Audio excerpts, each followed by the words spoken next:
मैं online coaching का ही सोच रहा हूँ, पर डाउट क्लियर करते वाले जब डाउट क्लियर करने होते हैं तब ऑनलाइन में थोड़ा हार्ड हो जाता है।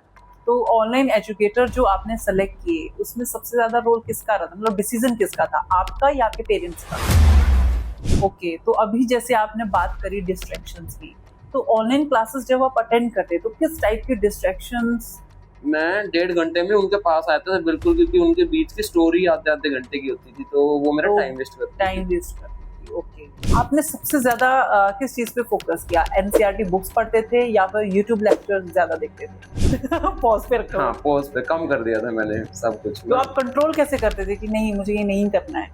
मेरी मम्मी ही मेरे को करने देती थी। जो एक कॉन्सेप्ट अंडरस्टैंडिंग होती है किसी भी पर्टिकुलर सब्जेक्ट के लिए, तो आपने इसके बारे में क्या फील किया कि सबसे ज़्यादा आपके कॉन्सेप्ट्स कहाँ क्लियर हो रहे हैं? आपके जो स्कूल का क्लासरूम होता है वहाँ पर, आपके ट्यूशन में, या फिर जो ऑनलाइन क्लासेस आप लेते थे वहाँ पर? और जब पर प्री बोर्ड्स का टाइम था तब 3 महीने लगातार मेरे प्री बोर्ड्स ही चल रहे थे, तो मैं थक चुका था। मेरा बिल्कुल मन नहीं कर रहा था कि मैं थर्ड प्री बोर्ड को दूं। 9th से पहले तो मेरा ऐसा था कि मैं बोर्ड्स छोड़ो, मैं तो नॉर्मल एग्जाम से भी डरता था। तो नेगेटिव मोटिवेशन ने बहुत काम करा। अगर गर्दन हिली और एक दूसरे की ओर देखा, आंखें मिल गई, आई कांटेक्ट हो गया, थोड़ा सा स्माइल कर दिया, तो आपका पेपर गया, आपकी जिंदगी बर्बाद। ओके, सो कार्तिक, स्कूल्स में जो आपको स्टडी करवाई गई, तो उसमें जो टीचर्स थे वो सबसे ज़्यादा फोकस किस पे करते थे? आपकी कॉन्सेप्ट अंडरस्टैंडिंग पर या फिर आपको मार्क्स लेकर आने हैं उस चीज़ पर? जैसे आपने बताया कि अगर दुख तब होता है जब एक्चुअली सामने वाला अच्छे मार्क्स लेकर आ रहा है और वो विदाउट एफर्ट लेकर आ रहा है। तो आप एफर्ट भी कर रहे हो बट आपके मार्क्स उतने नहीं आ रहे हैं, तब आपको ज़्यादा दुख होता था। तो फैमिली की तरफ से आपको सबसे ज़्यादा प्रेशराइज़ कौन करता था? आपकी मदर या आपके फादर? पर मेरे जो फादर थे वो मेरे को मोटिवेट करते थे और कहते थे कि कुछ नहीं होता, बस पढ़ना है, काम करो और फल की चिंता मत करो। मेरी मदर से कभी कभी जब मेरी मदर मेरे फादर के पास चलती, तब दोनों से बहुत डर लगने लग जाता है।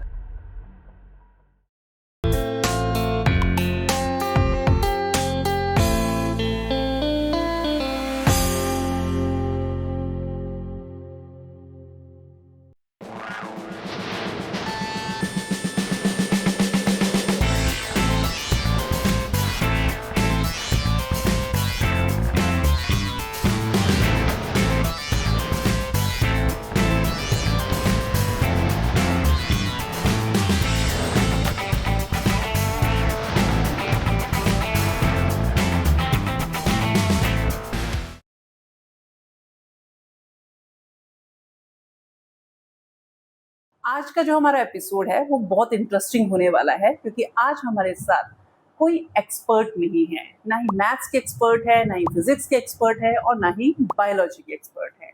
आज हमारे साथ हैं बोर्ड एग्जाम वॉरियर खुश कार्तिक। अभी अभी रिसेंटली इन्होंने बोर्ड एग्जाम्स जो हैं उसके स्टडी प्रेशर से ये बाहर निकल कर आए हैं और एग्री किए हैं कि इनकी जो जर्नी रही है एग्जाम्स के लिए प्रिपेयर करने की, वो शेयर करेंगे ये आप सब बच्चों के साथ। तो चलिए आज की जो हमारी जर्नी है उसे शुरू करते हैं। कार्तिक, आपका टॉकिंग हॉल्स पर बहुत बहुत स्वागत है। Thank you. सो कार्तिक, आपको कैसा लग रहा है टॉकिंग हॉल्स पर आकर? मैं बहुत थैंकफुल हूँ, क्योंकि यहाँ पे बहुत अच्छा माहौल है और मैं यहाँ पे अपने एक्सपीरियंस को शेयर कर सकता हूँ और आने वाली 10th बोर्ड एग्जाम को जो फेस करेंगे उनको मोटिवेट कर सकता हूँ और उन्हें स्ट्रेटजी बता सकता हूँ कि वो कैसे आगे अपनी स्टडी को प्रिपेयर कर सकते हैं। ओके, तो जब आपको ये पता चला कि टॉकिंग हॉल्स पर आपको इनवाइट किया गया है, तो आपको कैसा फील हुआ? आप शॉक्ड थे, एक्साइटेड थे, या फिर आप थोड़े से नर्वस थे? मैं एक्साइटेड था बहुत ज़्यादा और थोड़ी बहुत नर्वस भी फील हो रहा था, क्योंकि फर्स्ट टाइम मैं ऐसे आ रहा हूँ किसी के साथ और ऐसे यूट्यूब पे कोई वीडियो मेरी जा रही है, तो मैं फर्स्ट टाइम है मेरा एक्सपीरियंस, तो नर्वस तो हूँ। ओके, तो ये आपका बहुत अच्छा एक्सपीरियंस होने वाला है। आपको यहाँ पर डरने की ज़रूरत नहीं है, क्योंकि मैं यहाँ आपसे कोई भी एग्ज़ाम रिलेटेड क्वेश्चन नहीं पूछूंगी। मैं आपसे पूछूंगी कि आपका एग्ज़ाम का जो जर्नी है, जो आपने प्रेशर झेला है बोर्ड एग्जाम्स का, वो आपका किस टाइप का रहा है। तो ठीक है, तो अब हम हमारी जो कन्वर्सेशन है उसे कार्तिक शुरू करते हैं। तो सबसे पहले आप मुझे ये बताइए, आपका नाम बहुत इंटरेस्टिंग है, खुश कार्तिक। तो खुश कार्तिक का मतलब क्या है, आप ये बता दीजिए। बस कार्तिक तो फिर गॉड वो गणेश जी के भाई का नाम था इसलिए रख दिया गया। और खुश तो फिर मेरा स्टार्टिंग नेम जो था इंडियन कल्चर के हिसाब से मेरा स्टार्टिंग नेम ख से होना चाहिए था, इसलिए मेरा नाम खुश कार्तिक पड़ गया। वैसे मेरे को अपना नाम बहुत पसंद है क्योंकि मेरा पर्सनैलिटी भी वैसे मैं खुश ही रहता हूँ ऑलमोस्ट। यस, जैसे लड़कियों का नाम खुशी होता है, आपका नाम रखा गया है खुश, जो बहुत अच्छी बात है। कोई भी नाम सुनेगा तो वो सुन के ही खुश हो जाएगा। ओके, तो सबसे पहले मेरा क्वेश्चन है कार्तिक कि आपने जब लास्ट एग्जाम दिया आपने बोर्ड्स का, तो जब बाहर आए तो आपने सबसे पहले क्या किया? पार्टी की या फिर आपने एंजॉय किया? मतलब किस टाइप का आपने रिएक्शन दिया? सबसे पहले तो बाहर निकलते सारे दोस्तों से मिला। ओके, बाद में हूटिंग करने लग गए क्योंकि बाद में हमने आना नहीं था सेंटर में, तो हमने फुल मस्ती करी। ओके, और जो पेपर था उसको हमने साइड में फेंक दिया फाड़ के, ओके, क्योंकि टेंशन लेने की ज्यादा जरूरत नहीं थी। एक बार जो हो गया उसे हम बदल नहीं सकते, तो फिर से उसको चेक करने से हमारा मोटिवेशन कम ही होगा और ओके, आगे हम रिजल्ट के लिए ज्यादा नर्वस नहीं है। इसलिए बस मैं दोस्तों के साथ था और उसके बाद में वापस घर आया। घर आने के बाद मैं कुछ नहीं, बस अपनी वेब सीरीज वगैरह जो पड़ी थी सब देखने लग गया। ओके, जो पॉज लगा हुआ था वेब सीरीज पे आपके नेटफ्लिक्स पे, वो फिर से स्टार्ट हो गया। हाँ, वेरी नाइस, वेरी गुड। तो नेक्स्ट क्वेश्चन है मेरा, अगर आप बोर्ड एग्जाम्स का स्ट्रेस लेवल उसको रेट करना चाहोगे 1 से 10 के बीच में, तो आप कितना रेटिंग दोगे इसको? ओवरऑल देखा जाए तो मैं 9 की रेटिंग दूंगा। ओके, क्योंकि मेरा फर्स्ट बोर्ड एग्जाम जब था तभी मेरे को नर्वस फील हो रहा था, क्योंकि मेरे को किसी दूसरे स्कूल में जाना था अपने पेपर देने के लिए। जो मेरे नर्वस था कि मैं टाइम पे पहुंच पाऊंगा या नहीं पहुंच पाऊंगा, वो जो वहाँ पे एग्जाम चेक करने आएंगे वो कैसे होंगे, या वहाँ पे स्ट्रिक्ट माहौल होगा या नहीं, ये सब चीज़ों का मेरे को डर था। मेरे को ये भी डर था कि मेरे को अपनी क्लास मिलेगी या नहीं मिलेगी। पर ओके, फर्स्ट बोर्ड एग्जाम के बाद जो मेरा मोटिवेशन था वो बहुत ज़्यादा हो गया था और मैं ज़्यादा टेंशन नहीं ले रहा था।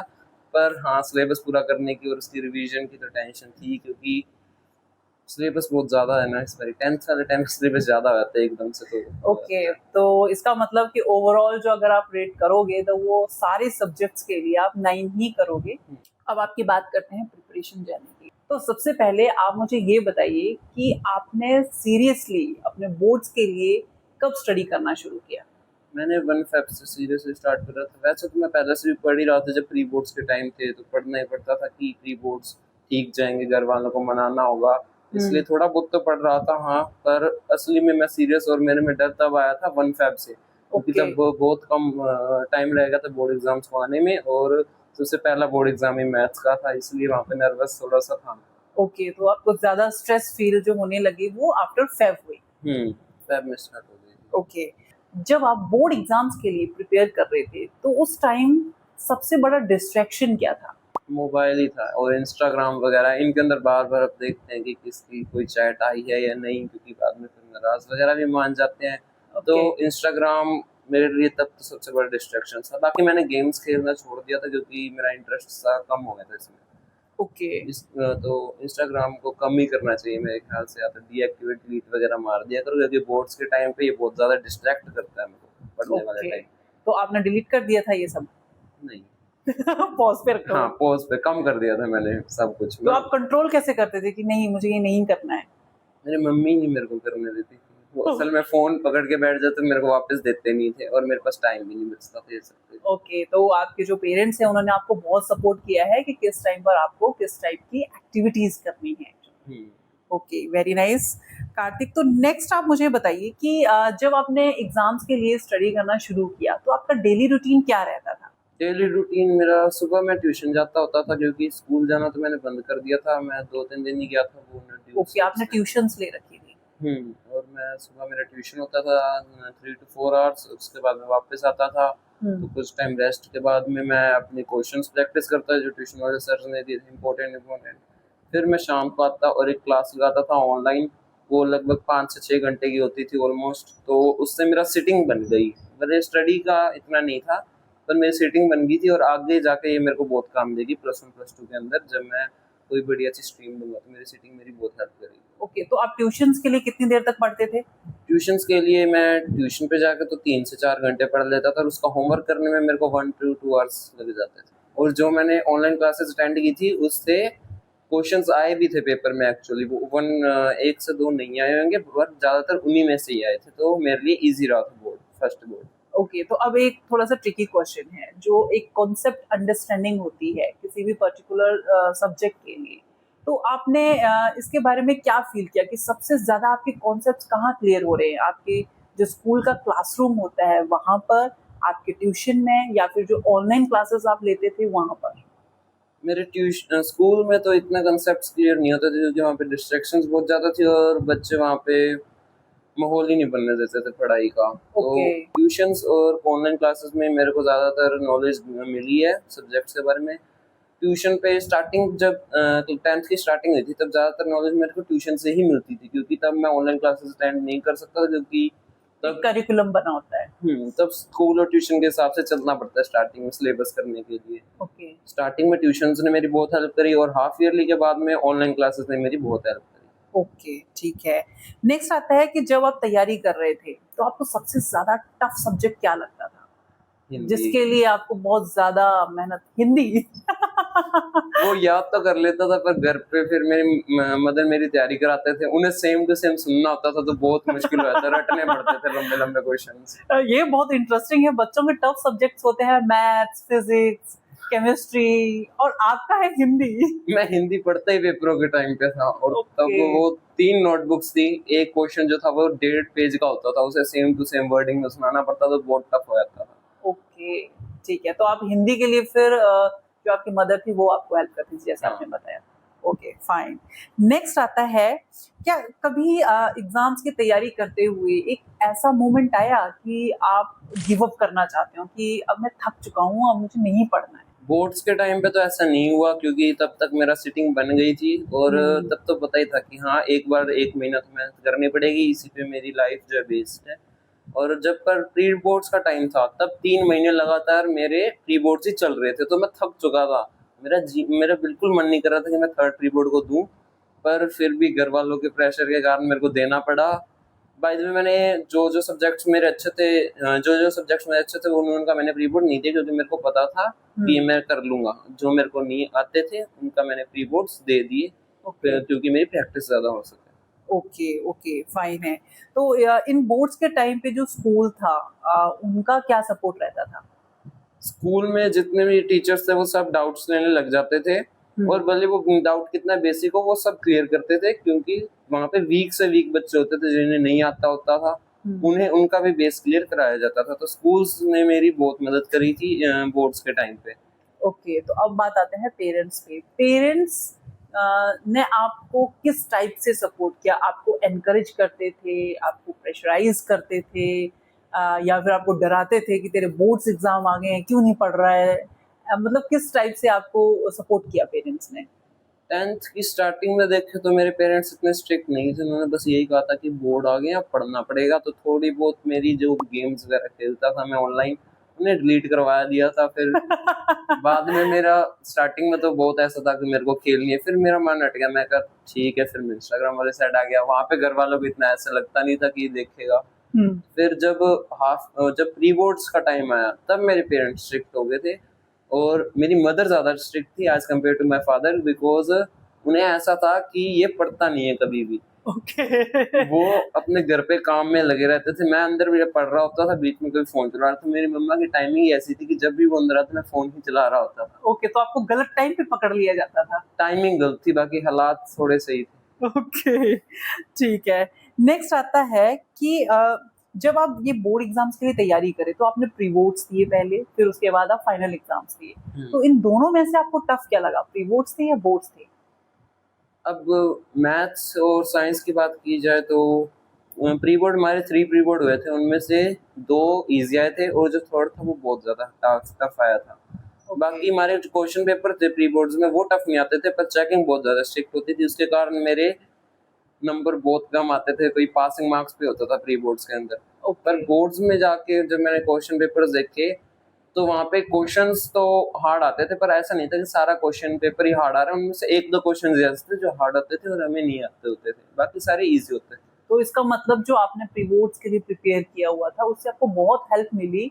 जब फाइनल एग्जाम आए तो आपको डर नहीं लगा, आपको हेल्प हुई कि मैंने ये सब पढ़ा हुआ है और मैं इसको इजीली कर सकता हूँ। 9th से पहले तो मेरा ऐसे था कि मैं बोर्ड्स छोड़ो, मैं तो नॉर्मल एग्जाम से भी डरता था ओके। कि तब आके घर वाले आ जाते थे स्ट्रिक्ट, और तब वो बिल्कुल ही अनएक्सपेक्टेड होता था हमारे लिए कि घर वाले इतने स्ट्रिक्ट हो जाएंगे, तो तब मेरे को एग्जाम भी अच्छे नहीं लगते थे। पर प्री बोर्ड के टाइम पे लगातार 3 महीने तीन तीन प्री बोर्ड देने के कारण मेरा ये डर निकल गया और मेरे को एग्जाम एक नॉर्मल ही लगने लग गए। फिर मेरे बोर्ड्स के अंदर उसने बहुत हेल्प करी, क्योंकि बोर्ड्स के अंदर उसने मेरा स्ट्रेस बहुत कम कर दिया। मेरे को ऐसा डर नहीं था कि मेरे बोर्ड्स के एग्जाम है, मेरे को ऐसा तो था कि पढ़ना है, पर इतना डर नहीं था कि वहां पे जाके एग्जाम करूंगा तो कैसा करूंगा, तैयारी कैसे करूंगा, क्योंकि मेरे को प्रैक्टिस हो गई थी, मेरी जो सिटिंग थी वो बन गई थी अच्छे से। मतलब आपकी प्रैक्टिस ने आपको बहुत हेल्प किया आपके बोर्ड्स एग्जाम को अच्छा जाने के लिए। ओके, नेक्स्ट आता है कि कोई ऐसा एजुकेटर या फिर कोई स्कूल टीचर या फिर आपका ऑनलाइन एजुकेटर ऐसा है जिसने आपको मोटिवेट किया हो पढ़ाई करने के लिए? स्कूल में भी मैं जो हमारे टीचर्स होते थे उन्होंने हमें बहुत मोटिवेट करा है। और कभी कभी तो वो हमें ये भी कहते थे कि हाँ तुम थोड़ी चीटिंग कर लेना अगर वहाँ पे माहौल बना तो। क्योंकि वहाँ पे थोड़ा रिजल्ट्स पे भी फोकस किया करते थे, ज्यादातर मेरे ख्याल से रिजल्ट्स भी करते थे, पर कंसेप्ट्स भी क्लियर कराते थे। और जो ट्यूशन का टाइम था, ट्यूशन पे तो हमारे जो टीचर थे उन्होंने टेस्ट ही लिए हैं, हाफ ईयरली के बाद टेस्ट ही ले गए हर एक जब प्री बोर्ड्स के अंदर भी हमारे टीचर जो थे, जैसे कि अगर मैथ का प्री बोर्ड हो तो साइंस का टेस्ट ले लिया करते थे, और वो भी 80 मार्क्स का, तो दो चीजें तैयार करनी पड़ती थी। तो सरप्राइज टेस्ट लेते थे आपका? हाँ जी, पर वो मोटिवेट तो उसमें हो नहीं पाया, डीमोटिवेट हो गया, तो उसके कारण टीचर्स ने हमारे थोड़े बहुत ऐसे कहते तेरे नंबर नहीं आएंगे, तो फिर वो जो एंगर होता है उसके कारण हम पढ़े उस सब्जेक्ट को अच्छे से, तो उससे हमारे जो उस सब्जेक्ट के अंदर बेस था वो ज्यादा क्लियर हो गया और हमारा स्ट्रॉन्ग हो गया वो सब्जेक्ट। तो नेगेटिव मोटिवेशन ने बहुत काम करा। Okay, that's very good. अभी आपने बात की चीटिंग की, तो आप सच बताओ कि क्या सच में चीटिंग हुई बोर्ड्स में? बोर्ड्स में डिपेंड करता है कि कौन सा टीचर आपके वहाँ पे प्रेजेंट में खड़ा हुआ है। अगर कोई टीचर जो जैसे मेरा हिंदी का पेपर था उसके अंदर मेरे टीचर जो थे 2 आए थे, बहुत स्ट्रिक्ट थे। ओके। तो अब कभी कभी ऐसा चांस बन जाता है कि जब टीचर एक बच्चे को वॉशरूम में लेके जाते हैं और एक और टीचर होता है उसको कोई बच्चे को पानी चाहिए होता है, तो किसी को मेड को बुला रहे होते हैं पानी के लिए, तो बाहर खड़े होते हैं बाहर देख रहे होते हैं। तब हमारे पास माहौल बनता है चीटिंग का, पर उसमें भी एमसीक्यूज का ही बनता है, क्योंकि सेट 3 होते हैं, 3 सेट होते हैं, आगे वाले का भी से नहीं पूछ सकते, पीछे वाले से नहीं पूछ सकते, एमसीक्यू से पूछ सकते होते हैं, पर उसके अंदर हार्ड रहता है थोड़ा काम। एमसीक्यूज भी कभी कभी पूछे जाते हैं क्योंकि बोर्ड एग्जाम जो होते हैं लेंथी होते हैं, तो हमें टाइम मैनेजमेंट करना बहुत इंपॉर्टेंट होता है, तो लोग बच्चों के पास टाइम भी नहीं होता कि इधर उधर देखें और दूसरों से पूछें। ओके, तो इट्स लाइक कि टीचर्स वहाँ पे थे बट वो काइंड ऑफ आपको सपोर्ट कर रहे थे, मॉरली सपोर्ट कर रहे थे। एज सच कोई ऐसा नहीं था कि किसी ने आपके सामने बुक ला के रख दिया कि हाँ बेटा यहाँ से लिख लो आप, नहीं, ऐसा माहौल नहीं था। तो इससे तो आपको बहुत सैड फील हुआ होगा। बहुत सैड फील हुआ था। मेरे को पहले ऐसा लगता था कि हाँ वहाँ पे माहौल होगा, क्योंकि कई टीचर्स कहते थे कि हाँ वहाँ पे बहुत स्ट्रिक्ट है, अगर गर्दन हिली और एक दूसरे की ओर देखा, आंखें मिल गई, आई कांटेक्ट हो गया, थोड़ा सा स्माइल कर दिया, तो आपका पेपर गया, आपकी जिंदगी बर्बाद। ओके। पर वो डिपेंड करता है टीचर्स पे, क्योंकि कई टीचर्स ऐसे होते थे जिनको मैं हंसा देता था ऑलमोस्ट। सो कार्तिक, स्कूल्स में जो आपको स्टडी करवाई गई तो उसमें जो टीचर्स थे वो सबसे ज्यादा फोकस किस पे करते थे? आपकी कॉन्सेप्ट अंडरस्टैंडिंग पर या फिर आपको मार्क्स लेकर आने हैं उस चीज पर? वो दोनों पे फोकस करते थे, क्योंकि कंसेप्ट्स वो क्लियर कराते थे जिससे कि आगे जाके पेपर में अगर क्वेश्चंस थोड़ा मॉडिफाई हो जाए, चेंज हो जाए, तो हमें समझ में आ जाए कि हमें आंसर लिखना कैसे है। और वो हमें तरीका बताते थे कि कैसे पॉइंट्स बनाने, कैसे हेडिंग्स देनी है और कैसे अंडरलाइन करना इंपॉर्टेंट टर्म्स को। तो उससे हमारे जो क्वेश्चंस थे वो बहुत ज़्यादा अट्रैक्टिव और अच्छे लगते थे, जिसके कारण जो चेकिंग करता था उसको अच्छे लगते थे, उसका मूड सेट रहता था, तो क्वेश्चंस की वो अच्छी मार्क्स दे देता था।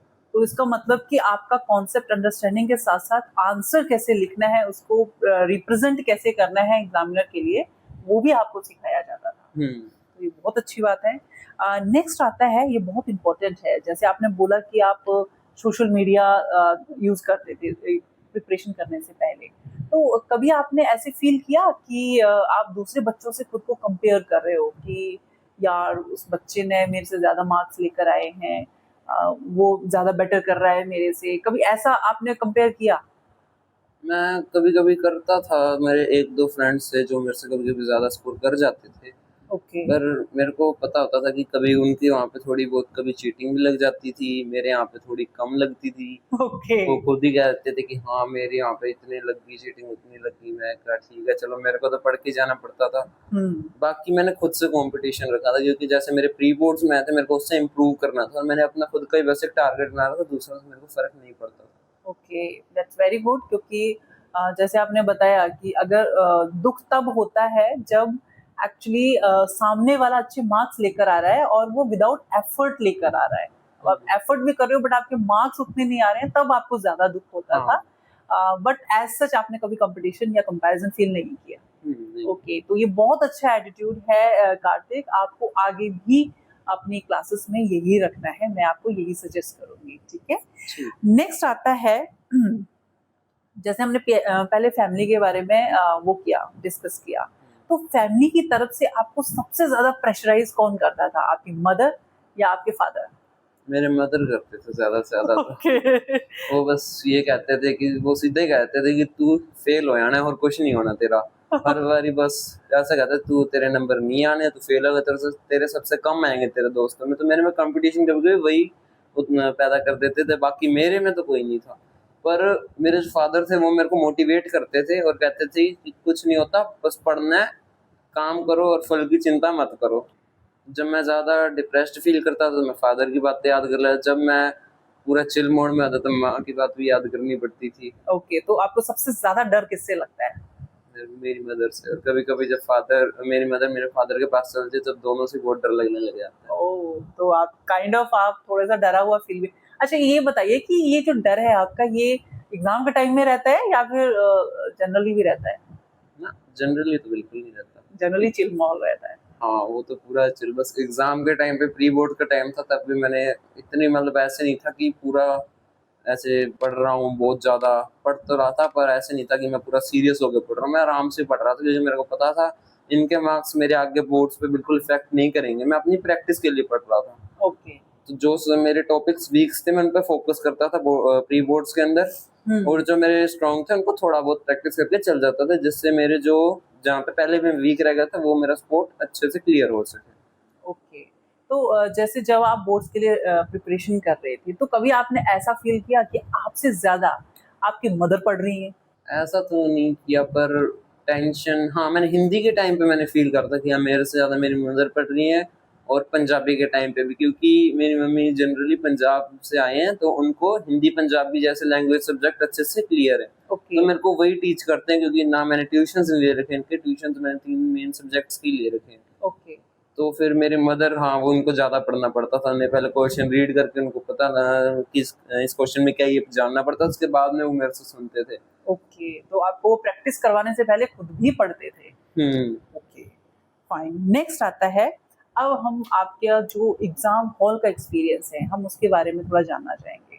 तो जब आपका फर्स्ट एग्जाम था और आपने जो आपका एग्जाम हॉल था वहां पर एंटर किया, तो आपको किस टाइप की फीलिंग आ रही थी? आप डरे हुए थे, नर्वस थे, या फिर आपको काइंड ऑफ कुछ भी नमनेस फील हो रही थी?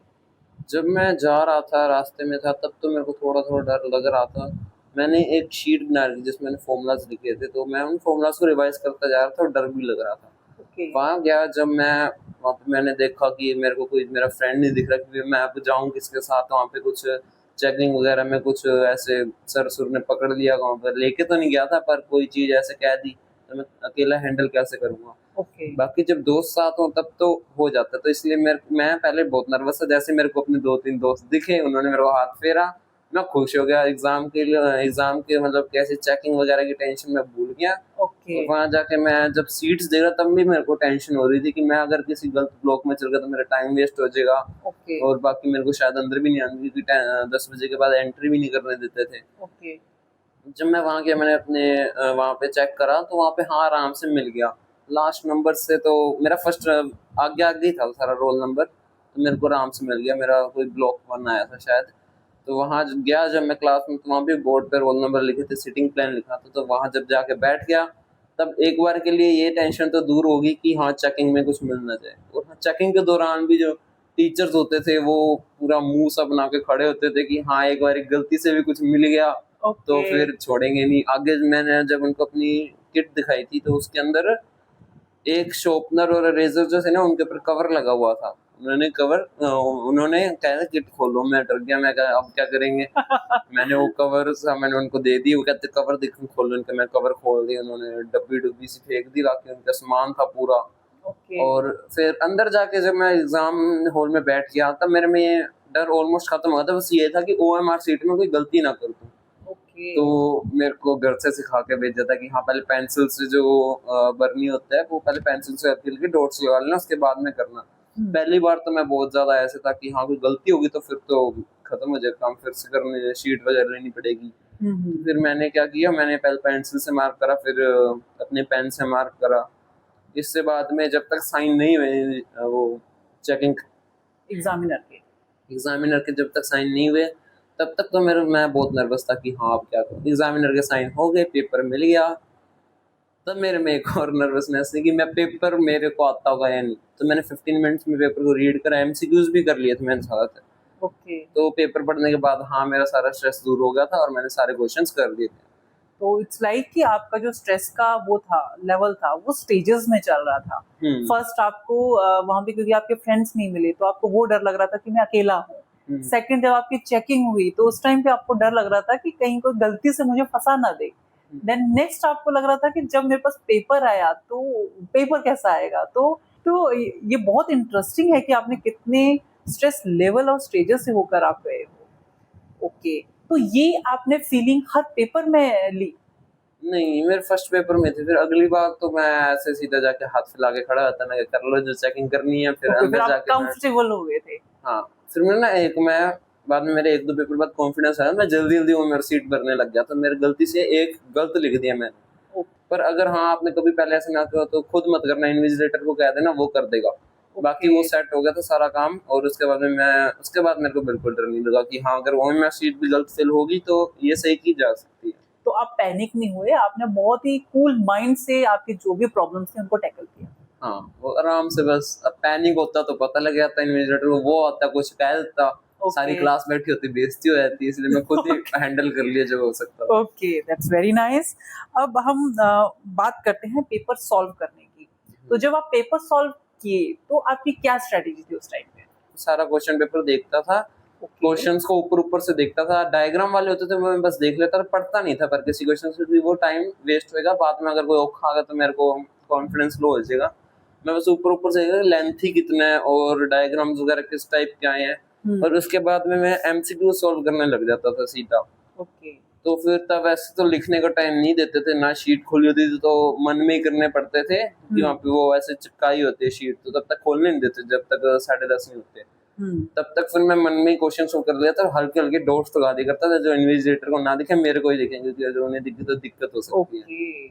तो आप एकदम से अग्रेसिव होके कभी भी आंसर नहीं किए, आप ध्यान से क्वेश्चंस को पढ़ के इवन जो आपने क्वेश्चन का आंसर टिक भी किया हुआ है उसको फिर से आप क्रॉस चेक भी करते थे? हाँ, वैसे कभी कभी ऐसा होता था कि वो डॉट मेरे को ही नहीं दिखते थे कि मैंने कहाँ यूज करे हैं। मेरे को फिर से क्वेश्चंस पढ़ना पड़ते थे, उसके बाद मैं पढ़ता था, फिर देखता था आंसर, फिर मेरे को कंफ्यूजन कभी कभी हो जाती थी। तो फिर मेरे को जिसकी ओर ऐसा लग रहा था कि हाँ ये आंसर है, उसकी ओर देखता तो मेरे को हल्का सा डॉट दिख जाता, तो मेरे को लगता हाँ ये मैंने पहले कर रखा है तो मैं अभी कर दूंगा इसको। ओके, तो क्या आपकी स्ट्रेटजी में ये भी था कि आप सबसे पहले इजी क्वेश्चन अटेम्प्ट करोगे या फिर आपने डायरेक्ट सीक्वेंस में करते गए कि पहले first, second, third and fourth? इस बार ऐसे सीक्वेंस में नहीं करता, 4 सेक्शंस होते थे तो पहले मैं वो करता जिसके अंदर मेरे को ज्यादा मार्क्स मिलेंगे। वैसे मैं पहले MCQs ही करता था, क्योंकि वैसे तो कहते हैं कि हाँ ये टाइम टेकिंग हो सकते हैं, पर ये इतने टाइम टेकिंग नहीं होते। इसके अंदर बस पॉइंट होते हैं। हाँ, इसके अंदर अगर आपने को नहीं आता तो हम एक बार नंबर लिख के छोड़ सकते हैं, बाद में लास्ट के अंदर कुछ भी लिख के जा सकते हैं। अगर नहीं आता तो, पर जो आता है तब तो सही लिखना ही होगा। और मैं सेकंड नंबर पे मैं अगर ज्यादा लेंथी क्वेश्चंस होते थे 5 मार्क्स वाले में तो मैं वो नहीं करता था, मैं सीक्वेंस वाइज ही करता, सेक्शन 1, सेक्शन 2, सेक्शन 3 और 4। ओके, वैसे टाइम में हो जाता है। तो ये सेम स्ट्रेटजी आप हर पेपर में यूज करते थे? अलग अलग पेपर में अलग अलग स्ट्रेटजी? नहीं, अलग अलग पेपर में अलग अलग करनी पड़ती थी। जैसे हिंदी वाले टाइम मैंने जो लैंग्वेज सब्जेक्ट्स होते थे उसके अंदर पैराग्राफ्स आता, रीडिंग सेशन आता था, तो वो मैं लास्ट में करता होता था। और पहले मैं लिटरेचर करता था, फिर मैं ग्रामर करता था, फिर मैं रीडिंग वाला सारा सेशन कर देता था। ऐसे करता था कि जो मेरे को आता है पहले मैं उसे कर पाऊँ, और अगर ग्रामर और जो पैराग्राफ वाले होते हैं इनके अंदर ऐसा होता है हमारे अंडरस्टैंडिंग के ऊपर बेस्ड होते हैं, तो लास्ट के अंदर ही नहीं करना चाहिए, पहले जाता है उसे करना चाहिए। Okay, that's a very good strategy. आपके जो ओवरऑल पेपर रहे, क्या वो टफ थे टफ या फिर मॉडरेट थे? मतलब आप उनको कैसे रेट करोगे, क्या था उनका कुछ लेवल? तो टफ थे, बाकी मेरे को ज्यादातर यही पता एग्जाम हॉल से बाहर आने के बाद ही पता चलता था, 1-2 घंटे बाद, जब सोशल मीडिया पे कोई वीडियोस अपलोड होते थे कि हाँ ये बहुत टफ था। जैसे कि इस बार 2026 में जो मैथ्स का एग्जाम था इसको टफेस्ट बता रहे थे। ओके। पर मेरी किस्मत अच्छी, मेरा सेट 1 आया था, पर क्वेश्चंस के अंदर ज्यादा चेंज नहीं थे, बस एक क्वेश्चन ही अलग आया था। तो एग्जाम हॉल में जब बच्चे बैठे होते हैं तो वो उनके नॉलेज पे डिपेंड करता है कि उन्हें पेपर टफ लगेगा या इजी लगेगा, बाकी उनकी प्रैक्टिस भी इसमें बहुत हेल्प करती है। मेरे को इतना ऐसे नहीं लगा कि हाँ पेपर बहुत टफ है, क्योंकि आपने प्रैक्टिस बहुत अच्छे से की हुई थी। Hmm. Okay, that's very good. अब आप मुझे ये बताइए, आपके जो बोर्ड्स के एग्जाम है उनके जो मार्क्स हैं आपके लिए कितना मैटर करते हैं? मेरे लिए तो बस इतना मैटर करता है कि मैं अपनी ओर से 100% दूं, जितना मैं कर सकता हूँ उतना करूं। ओके। बाकी मैं ऐसा भी नहीं करता था कि हाँ पूरा टाइम पढ़ेगा, शरीर वगैरह पूरा दुख रहा है और फिर भी पढ़ेगा, मैं सो जाता था आराम से। बस मेरा ऐसा होता सिलेबस कंप्लीट करना चाहिए और जो अच्छे से आना चाहिए सिलेबस, बाकी मेरे ज्यादा टेंशन नहीं होती थी। मैं पेपर दे के आता था, पेपर घर में भूल जाता कि ये सब्जेक्ट भी था मेरी जिंदगी में। तो आपको कभी ऐसा फील हुआ कि ये जो मेरा एग्जाम है यही मेरी जिंदगी है? नहीं, ऐसा तो कोई फील नहीं हुआ, क्योंकि फिर एग्जाम को आपने एग्जाम की तरह लिया? हाँ, क्योंकि फिर मेरे को ऑनलाइन मोटिवेशन ऐसे मिलते रहता था कि ये आपकी जिंदगी को डिसाइड नहीं करेगा। वैसे तो उनके लिए कहते हैं जिनको थोड़ा कम आता होता है। ओके। जो टॉपर्स होते हैं उनके तो हर बार ऐसा ही होता है कि हाँ इन्हें थोड़ा प्रेशर में रखेंगे तभी कंटिन्यूअसली पढ़ते रहेंगे, क्योंकि कभी कभी वो ओवर कॉन्फिडेंट हो जाते हैं। तो हाँ, ये नॉर्मल बच्चों के लिए ये ऐसा नहीं कहना चाहिए कि जिंदगी है, उनका ऐसा करना चाहिए कि हाँ कि अगर तुम पढ़ो, आगे लास्ट में तुम्हारा कैसा मर्जी रिजल्ट है हम कुछ नहीं कहेंगे। मेरे पेरेंट्स का तो यही मोटिव था कि मैं बस मेहनत करना सीख जाऊं, नंबर से हमको नहीं था कुछ। ओके, ना आप मतलब क्योंकि आपके पेरेंट्स को इस चीज से कोई फर्क नहीं पड़ता है, इसलिए आपको भी कभी ये मैटर नहीं किया कि ये जो मेरे एग्जाम चल रहे हैं ये मेरी जिंदगी है। आपको कभी ऐसा फीलिंग नहीं आई, तो it's a very good attitude. Okay, then next आप आगे बढ़ते हैं। अगर वैसे तो आपके अभी अभी एग्जाम खत्म हुए हैं तो मैं आपको प्रेशराइज नहीं करना चाहूंगी, बट स्टिल क्या आपने अपने फ्यूचर के लिए कुछ प्लान बनाया हुआ है कि इन बोर्ड एग्जाम्स के बाद मैं क्या बनूंगा? डॉक्टर बनूंगा, इंजीनियर बनूंगा, या फिर कुछ और बनूंगा? कुछ ऐसा गोल सेट किया हुआ है अभी, या फिर जस्ट एक्सप्लोर करोगे? मैं अभी सोचूंगा क्या बनूंगा। वैसे मैंने जब 8th में था तब मेरे पास एक आधे सोशल मीडिया वीडियो आती थी कि आईएएस ऑफिसर्स होते थे, आईपीएस ऑफिसर्स होते थे, उनके सब पीछे कितने लोग घूमते गाड़ियों में आते, तो उनके खिलाफ ना एक ऐसा लगता था कि इनकी तो बहुत इज्जत होगी। फिर मैंने 9th के अंदर आके थोड़ा देखा कि हाँ इनको कैसे बनते हैं, क्या एग्जाम देने पड़ते हैं, तब मुझे यूपीएससी के बारे में पता लगा। फिर उसके लिए लेनी पड़ती थी आर्ट्स, घर वाले आर्ट्स के लिए मानते नहीं थे। और बाकी जब मैंने एक शायद मूवी भी देखी थी, तो उसके अंदर ऐसे था कि बहुत ज्यादा पढ़ना पड़ता था, दिन रात पूरा पढ़ना पड़ता था। तो तब तो 9th में मेरा ऐसा था कि हाँ इतना टाइम तो नहीं पढ़ पाऊंगा, तो कोई नॉर्मल से देख लेता हूँ। बाकी अब मैं नॉन मेडिकल का सोच रहा हूँ। ओके, ठीक है, तो आप नॉन मेडिकल साइंस लेने वाले हो? मैथ्स अच्छी है थोड़ी सी। That's a good thing. अब हम बात करते हैं, इम्पोर्टेंट बात है ये, कॉम्पिटिटिव एग्जाम्स के बारे में आप क्या जानते हो? बस वही 2-3, क्योंकि आपको पता है बोर्ड से निकल के अब आपका कॉम्पिटिटिव एरा जो है, टाइम जो है वो शुरू होने वाला है, तो आपको कितना नॉलेज है? जैसे आपने अभी बताया कि आप नॉन मेडिकल लेने वाले हो, तो उससे रिलेटेड आप क्या मतलब प्लान करने वाले हो? नॉन मेडिकल में तो अभी तक यही सोचा कि नॉन मेडिकल में उसका आगे की जॉब्स का तो नहीं पता। बस मैंने 2-3 एग्जाम जो बहुत पॉपुलर है, जैसे कि यूपीएससी हो गया, जेई हो गया, नीट हो गया, तो मेरे को इनके बारे में पता है कि हाँ ये नीट में बायो वगैरह चाहिए होती है। पर नीट मेरे को नहीं करनी, क्योंकि मेरे को डॉक्टर लाइन पसंद नहीं, ना ही मेरे पेरेंट्स को पसंद है। ओके। बाकी मैं जेई के अंदर शायद जा सकता हूँ, क्योंकि जेई जो है उसके अंदर मेनली इंजीनियरिंग वाला काम ही आ जाता है, तो फिर वो हाँ मैं कर लूंगा, क्योंकि डॉक्टर वाले में रिस्क होते हैं आगे जाके। ओके, तो आपका डॉक्टर में इंटरेस्ट नहीं है, बट हाँ आपका इंजीनियरिंग साइड इंटरेस्ट है कि आप वो फॉलो कर सकते हो। वो उसके ऊपर डिपेंड करता है कि हाँ वो कितना कॉन्फिडेंट है। नीट भी एक अच्छी लाइन है, क्योंकि वहाँ पे जाएंगे तो लाइफ सेवर बनेंगे। आगे जाके वो बंदे के कॉन्फिडेंट होता है वही अच्छा डॉक्टर बन पाता है, क्योंकि अगर वहां जाके किसी का ऑपरेशन करते हाथ कांपने लग गए तो वो पहले ही दिल गिर जाएगा। ओके, तो अभी तो आपका वैसे भी एक्सप्लोरेशन वाला टाइम चल रहा है। जैसे आपने बताया 8th में आपको डिफरेंट फीलिंग आती थी कि मुझे ये बनना है फ्यूचर में। हो सकता है अभी आपको जब आप आगे मूव ऑन करोगे तो आप डिफरेंट टाइप से सोचोगे अपने लिए। अब तो फिर टाइम भी आ गया, 1 महीने में सोचना पड़ेगा जो करना है अब। ओके, ठीक है। तो इट्स गुड कि 1 महीना, जैसे अभी आपने बताया 1 महीना बचा हुआ है आपको सोचने के लिए। तो इसमें क्या आप प्लान कर रहे हो कि जो आपकी 11th-12th है आप उसमें कोई कोई कोचिंग लोगे? मैं इस बार ही ऑनलाइन कोचिंग देख रहा हूँ, क्योंकि जैसे मेरा एक्सपीरियंस रहा है, ऑफलाइन कोचिंग अच्छी होती है पर वहाँ पे प्रैक्टिस थोड़ी कम होती है। ओके। तो ऑनलाइन कोचिंग के अंदर प्रैक्टिस बहुत ज्यादा कराते हैं क्वेश्चंस की, और इम्पोर्टेंट क्वेश्चंस लेके आते हैं, पूरा उनको एनालाइज करते हैं पेपर्स को। तो मैं ऑनलाइन कोचिंग का ही सोच रहा हूँ, पर डाउट क्लियर करते वजह जब डाउट क्लियर करने होते हैं तब ऑनलाइन में थोड़ा हार्ड हो जाता है, स्पेशली यूट्यूब पे, क्योंकि वहाँ पे अगर लाइव क्लास में डाउट पूछो तो चैट्स बहुत होते हैं तो ऐसे दिखता नहीं। और अगर आपने कोई क्लास ऐसे ले रखी है, जैसे कि कोई ऐप डाउनलोड कर रखी है किसी टीचर्स की, तो वहाँ पे तो हाँ हो जाता है। आगे मेरा अभी तक वहाँ तक एक्सपीरियंस गया नहीं, क्योंकि मैंने ऐप से नहीं, मैंने फ्री कोचिंग ही ली थी यूट्यूब से। ओके, तो अभी आपने बहुत इंटरेस्टिंग बात, आप हम टॉपिक पे आ गए हैं, ऑनलाइन कोचिंग। तो ऑनलाइन कोचिंग आप कैसे डिसाइड करते हो? क्योंकि आपने अभी बोर्ड्स के लिए भी ऑनलाइन ही पढ़ा, तो आपने कैसे डिसाइड किया कि मुझे ये वाले एजुकेटर की वीडियोस देखनी है? मेरा ऐसा नहीं था कि मेरी तैयारी कैसे होगी, मैं चीज़ों को अचीवमेंट्स की तरह लेता था। ओके। जैसे कि अब कई टीचर्स हैं जिनका नाम बहुत है होता है कि हाँ ये करोगे तो इतने आ जाएंगे, और इन जो अगर किसी टीचर से हम पढ़ रहे हैं तो उनका ऐसे भी करते हैं, हाँ ये तो इन टीचर से पढ़ के आए, ये तो बहुत अच्छा करके आएगा।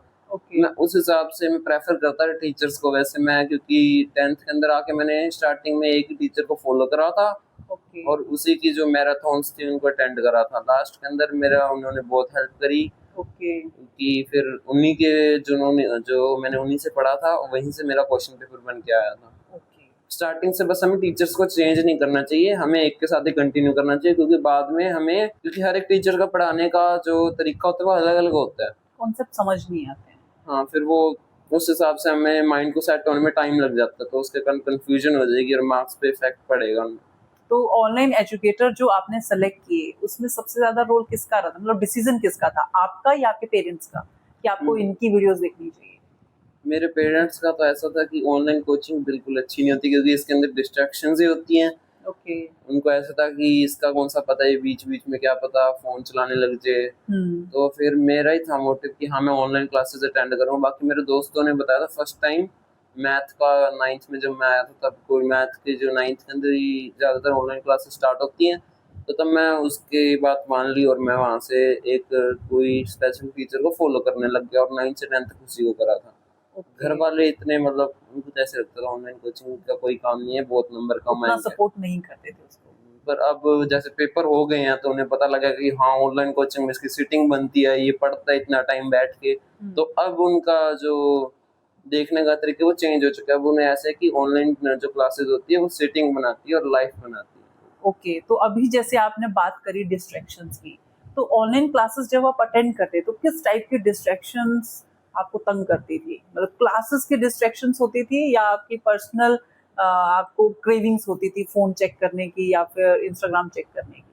क्रेविंग्स तो कभी कभी होती थी बीच बीच में, जब कोई चैप्टर इंटरेस्टिंग ना लग रहा हो, जिसमें हमारा बिल्कुल इंटरेस्ट ना हो, या हम थक चुके हो बार बार उसे इतने टाइम तक पढ़ पढ़ के, तब क्रेविंग्स होती थी। पर हाँ मोटिवेशन तो बना रहता, क्योंकि बीच बीच में टीचर्स होते मोटिवेट करते रहते थे। ओके। पर कभी कभी जैसे कोई लाइव लेक्चर चल रहा हो तो मैं उसको बेसिकली आधा या 1 घंटा बाद ही स्टार्ट करता था, लेट स्टार्ट करता था, और बैक करके फिर वहां से देखता था, क्योंकि बीच में टीचर्स होते हैं वो अपनी स्टोरी बताने लग जाते हैं कि बच्चे बोर ना होए। पर मेरा ये मोटिव होता था कि मैं जल्दी जल्दी सारे क्वेश्चंस को अटेंड करूं और आगे अपना काम करूं, इसलिए मैं आधा 1 घंटा लेट स्टार्ट करता था, और मैं 1.5 घंटे में उनके पास आता था बिल्कुल, क्योंकि उनके बीच की स्टोरी आधे आधे घंटे की होती थी, तो वो मेरा टाइम वेस्ट करती थी। ओके, ठीक है, तो आप उन सब चीजों को अवॉइड करते थे।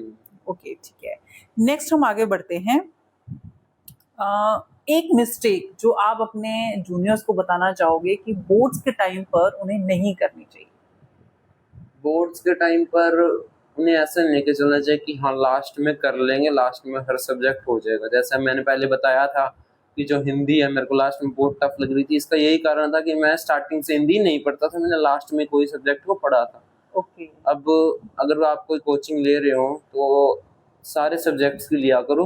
ओके। वैसे ये हार्ड भी हो जाता है, पर बीच में हाफ ईयरली हो गया, जैसे आधा साल तक गया, तो उसके बाद में आपको सारे सब्जेक्ट्स को पढ़ना शुरू कर देना चाहिए, क्योंकि तब लास्ट में आकर बहुत हार्ड हो जाता है, सिलेबस सारा कवर नहीं होता, क्योंकि नई चीजें होती हैं, अंडरस्टैंडिंग में टाइम लगता है। ओके, तो उस टाइम की वजह से ज्यादा स्ट्रेस फील होता है। हाँ, वो फिर जब कोई चीजें समझ नहीं आती तो अपने आप स्ट्रेस फील होता है, फिर मोटिवेशन डाउन हो जाता है स्टडीज का। स्टार्टिंग से जैसे कोई मैथ साइंस हो गया, एसएसटी हो गया, या इंग्लिश सब्जेक्ट्स हो गया, अंडरस्टैंडिंग वाले जो होते हैं बेसिकली लाइफ के अंदर, जिसको हम अप्लाई भी कर सकते हैं, उन्हें स्टार्टिंग से समझना चाहिए, कि वो तो लास्ट में आके बिल्कुल नहीं समझ आएंगे। ओके।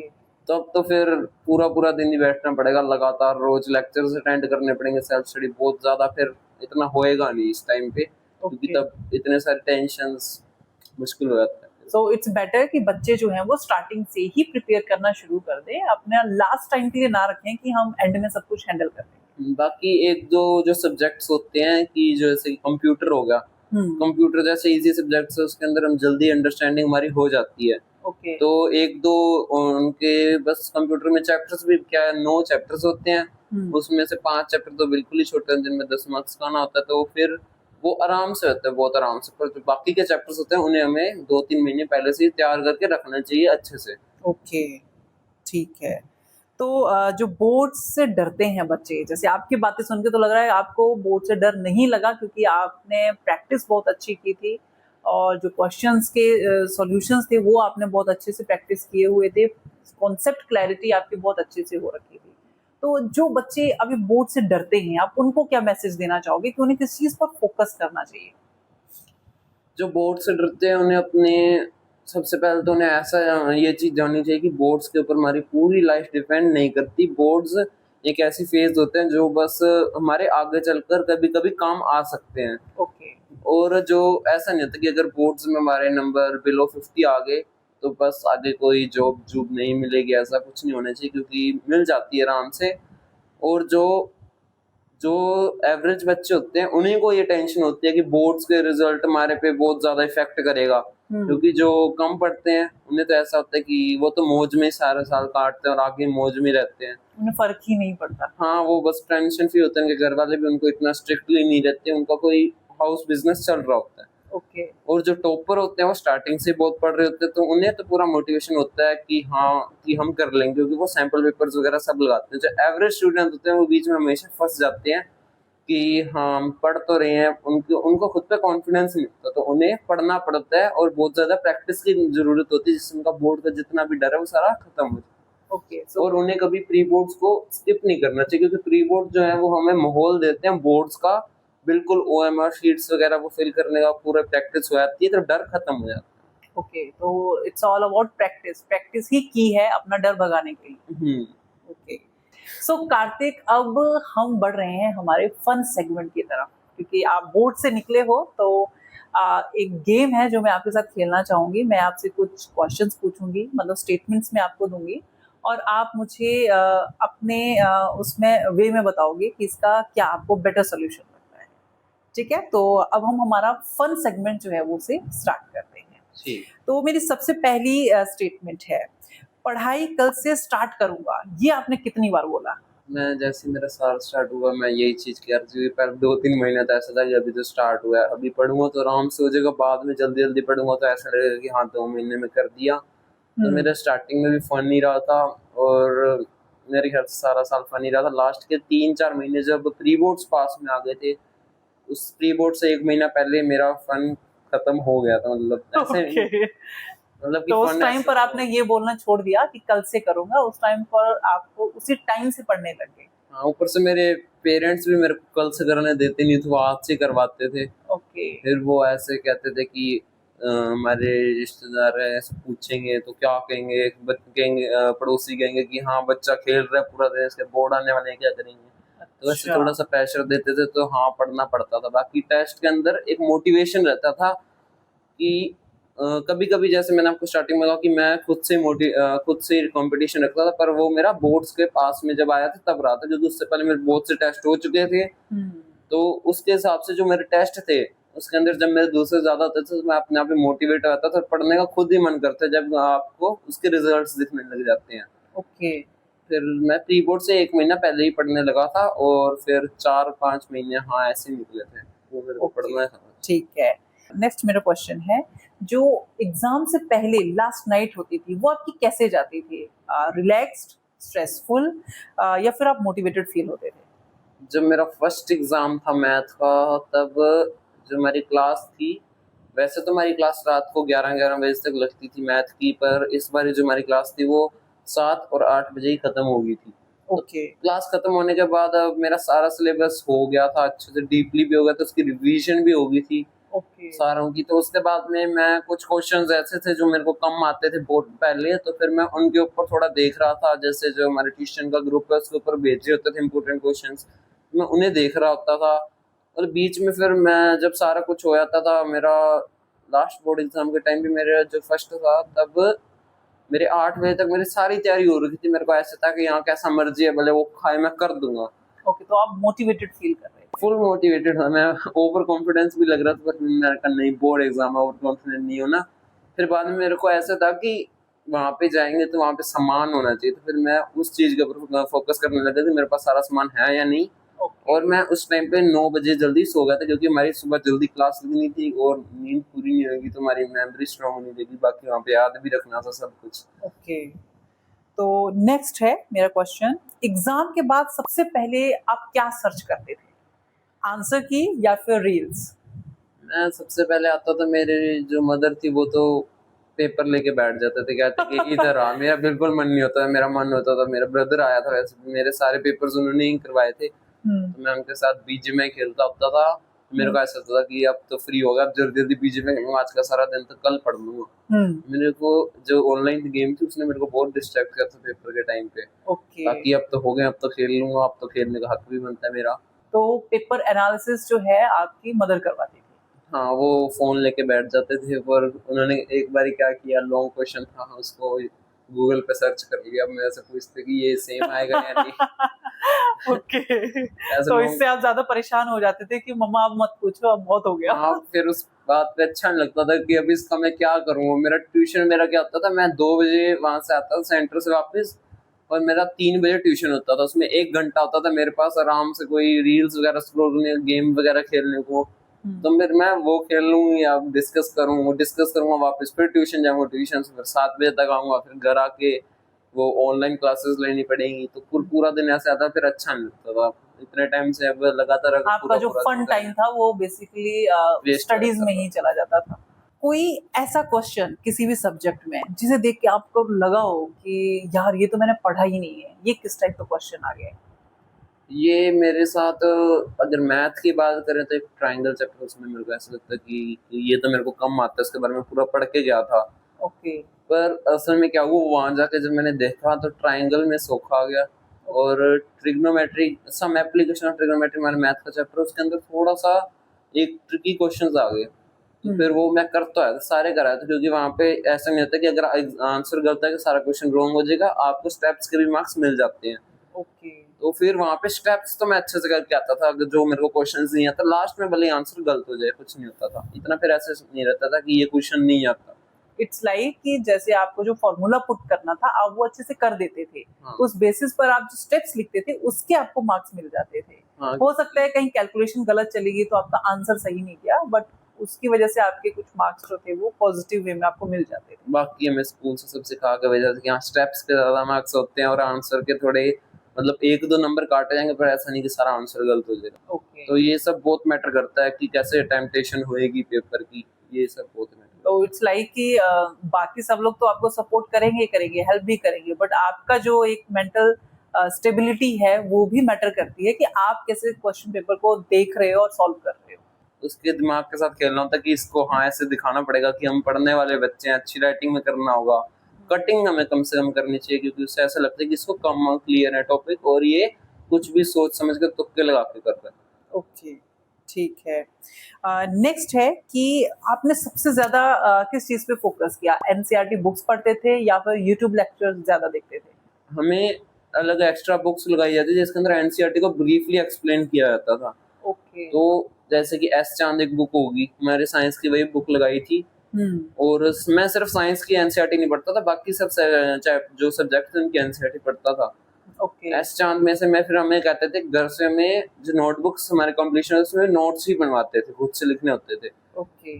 बाकी जो हमारे टीचर्स होते थे, मैं कभी वीडियो लेक्चर्स देखता होता था, उसके अंदर भी वो एनसीईआरटी को एक्सप्लेन करते थे और वो इंटरेस्टिंग वे में करते थे और उनके जो प्रेजेंटेशन होती थी वो बहुत ज़्यादा अच्छी लगती थी। एनसीईआरटी को देख के फिर वही पुरानी सी ग्रंथ सा याद आ जाता है, इसको देख के अच्छा नहीं लगता कि इसको पढ़ना पड़ेगा, फिर तो- लेक्चर से क्लियर हो जाती सारी। तो आपको इंटरेस्टिंग वो यूट्यूब लेक्चर्स पे लगता था, हाँ। एज सच आप पढ़ने बैठे तो आपको बोरिंग लगता है। तभी मैं ज़्यादातर यूट्यूब लेक्चर्स को ही प्रेफर करता हूँ हर बार देखने को। ओके, तो आप ज्यादा प्रेफर किसे करते हो, ग्रुप स्टडी को या सोलो स्टडी को?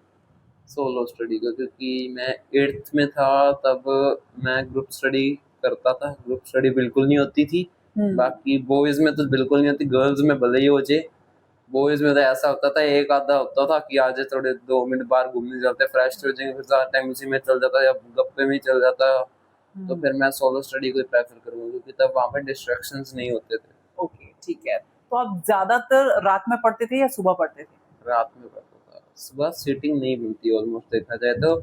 सुबह पहले तो डिस्ट्रैक्शंस बहुत होती हैं, घर वाले अब जैसे मम्मा हो गए मेरे, वो काम कर रहे होते हैं, तब आवाज आती है। मेरी सिस्टर होगी वो फोन वगैरह देख रही होती है, तो फिर उसकी भी आवाज आती है। पापा मेरे मैच देख रहे होते हैं, उसकी आवाज आती है। फिर मैं अलग से अपने कमरे में बैठता होता था रात को, मैं 5 या 7 बजे लग जाता था पढ़ने। उससे पहले तो वैसे भी स्कूल्स होते थे और ट्यूशंस होते थे। 7 और 5 बजे लगता था, अपना लेक्चर स्टार्ट करता था और तब 8-9 बजे तक सब सो जाते थे। उसके बाद में 11 बजे तक मेरे को कोई डिस्ट्रैक्ट नहीं करता था और आराम से मैं करता था। ओके, तो आपका एनर्जी फूड क्या होता था इस टाइम पे? एनर्जी फूड तो कुछ खास नहीं था, बस घर वालों के हिसाब से खाना पड़ता था। अब जैसे मम्मी ने सवेरे रोटी बनाई, ओके। तो फिर जब मेरा जी करे तब तो ऐसा नहीं था कि मेरे को मिल जाए। जब मेरी मम्मा का मन करे कि हाँ अब थकी नहीं हो, अब फ्रेश हूँ, अब मैं रोटी नहीं हूँ, तभी मेरे को खानी पड़ती थी, धक्के से खिलानी पड़ती, मेरा मन ना हो फिर भी। ओके। वैसे मैं रात को जब अगर मेरे को एक आध बार भूख लग जाती तो मैं फ्रूट्स को प्रेफर करता था खाना, क्योंकि उसके कारण नींद भी नहीं आती। ओके। और मैं कॉफी पीता था हर बारी रात को, उसके कारण नींद जो थी नहीं आती थी, क्योंकि 11-11 1-1 बजे तक फिर जागना मुश्किल होता था। ओके, ठीक है। तो ये था हमारा टॉकिंग ऑल्स का episode with boards exam warrior खुश कार्तिक के साथ। सो होपफुली बहुत सारे बच्चों ने इनसे मोटिवेशन ली होगी, स्ट्रेटजीज सीखी होंगी जो बोर्ड एग्जाम्स देने वाले हैं नेक्स्ट ईयर के लिए, और बहुत कुछ सीखा होगा। और जैसा कि आपने देखा कि ये खुद तो पढ़ते थे ही, बट सबसे ज्यादा रोल प्ले किया है पेरेंट्स ने। जो पेरेंट्स ने इनको मोटिवेटेड रखा, इनको अच्छे से पढ़ने की स्ट्रेटजीज बताई, इवन एग्जाम हॉल में आपको कैसे पेपर सॉल्व करना है उसकी भी स्ट्रेटेजी आपको स्कूल एंड पेरेंट्स दोनों ने सिखाई, राइट? तो बच्चों, अपने पेरेंट्स से डरना नहीं है, उनसे दूर नहीं भागना है, उनसे बात करनी है कि आपको स्टडीज से लेकर क्या प्रॉब्लम आ रही है, क्योंकि वही आपको पॉजिटिवली एनकरेज कर सकते हैं। तो मिलते हैं हमारी नेक्स्ट कन्वर्सेशन में, क्योंकि टॉकिंग ऑल्स पर बात होती है जो मैटर करती है। धन्यवाद।